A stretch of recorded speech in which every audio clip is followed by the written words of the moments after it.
Pin ভাবা pass, যেটা pin Parvati ট্রেকও বলে, সেই ট্রেকের বেস ক্যাম্পের দিকে আছি।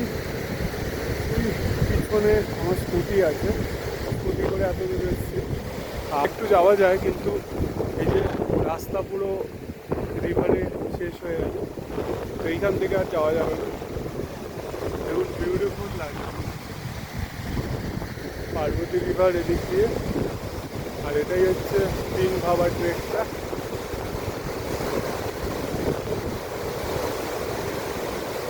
এইদিকে মনে হচ্ছে একটা ক্যাম্পও লাগানো আছে, দূরে দেখা যাচ্ছে না, যাই হোক। তো বিউটিফুল। আমি পিন ভাবার বেস ক্যাম্পেও চলে এলাম। এরপর আর কোনো রাস্তা নেই যাওয়ার বাইকে, তাই জন্য আর যেতে পারলাম না। রাস্তা একটা আছে ঠিকই, কিন্তু পায়ে হেঁটে যাওয়া যাবে। আর এই যে এই রাস্তা খতম, আর কোনো তো রাস্তা দেখছি না। দেখুন কি বিউটিফুল লাগে।